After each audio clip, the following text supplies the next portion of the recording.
Hello guys, ఇది మన ఛానల్లో ఫస్ట్ కుకింగ్ వీడియో. ఇప్పుడు హాస్టల్లో ఉండే వాళ్ళకి సేమియా ఉప్మా ఎలా చేయాలో చూసేద్దాం రండి.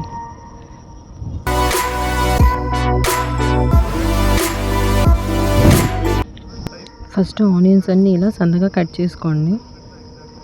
నెక్స్ట్ ఇలా బౌల్ పెట్టుకొని కొంచెం ఆయిల్ పోసుకోండి. ఆయిల్ పోసుకున్నాక ఆయిల్ వేడెక్కనివ్వండి. దాంట్లో కొంచెం జీడిపప్పు, మన దగ్గర ఏమేమైతే ఉంటాయో పోపు గింజలు అన్నీ వేసుకోండి. ఇంతకీ నేను ఈ వీడియో ఎందుకు చేస్తున్నానో చెప్పలేదు కదా మీకు. ఇదంతా మన పీజీ కష్టాలన్నమాట. మనందరికీ తెలిసిందే కదా హైదరాబాద్లో పీజీల సంగతి. మా హాస్టల్ ఆంటీకేమో హిందీ రాదు, వంట వండే అంకుల్కేమో తెలుగు రాదు. వీళ్ళకి వచ్చి రాని భాషలోనేమో ఆ కర్రీస్ ఎట్లా అంటే అట్లా వండేస్తారనమాట. అవి తినమనేమో మమ్మల్ని చంపుతారు. సో ఇదంతా ఎందుకు అని చెప్పేసి రూమ్లో ఇలా చిన్న సెటప్ చేసుకున్నాను నేను. ఇట్లా ఇది మన ఓన్ కుకింగ్ స్టైల్ అనమాట. ఇట్లా బాగా వేపించుకోండి. నెక్స్ట్ పోపు అంతా కొంచెం బ్రౌనిష్ కలర్ వచ్చేదాకా. నెక్స్ట్ ఇలా అయిపోయాక ఆనియన్స్ వేసుకోండి. ఆనియన్స్ సన్నవి కట్ చేసుకోలేకపోతే ఇలా చీల్చి వేసుకోండి. ఆరల్స్ వేసుకున్నాక గరిటెతోటి స్ప్రెడ్ చేసుకోండి ఆయిల్లో. ఆనియన్స్ అన్నీ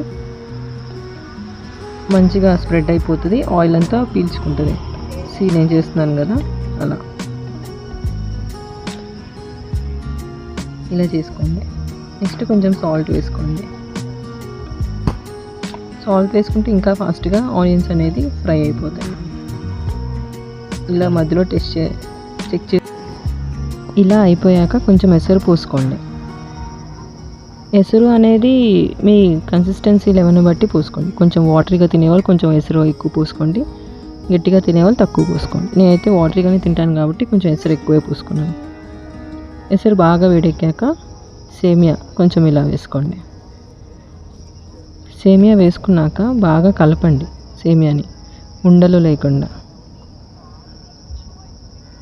ఇట్లా కలిపి దాన్ని కొంచెంసేపు అలా మరగనివ్వండి సేమియాని.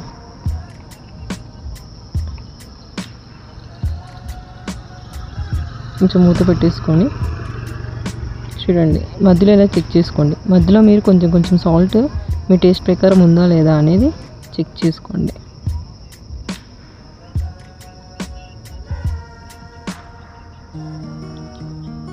ఇలా కొంచెం థిక్ అయ్యాక మీరు ఇంకొంచెం గట్టిగా తినాలనుకుంటే కొంచెం గట్టిగా అయ్యేదాకా ఉంచుకోండి. నేను వాటర్గా తింటాను కాబట్టి ఉంచుకున్నా. అండ్ ఫైనలీ మన సేమియా ఉప్మా అనేది రెడీ అయిపోయింది. పీజీలో కదా, గార్నిష్కి టైం లేదు, ఇంగ్రీడియంట్స్ లేవు. Please subscribe for more videos.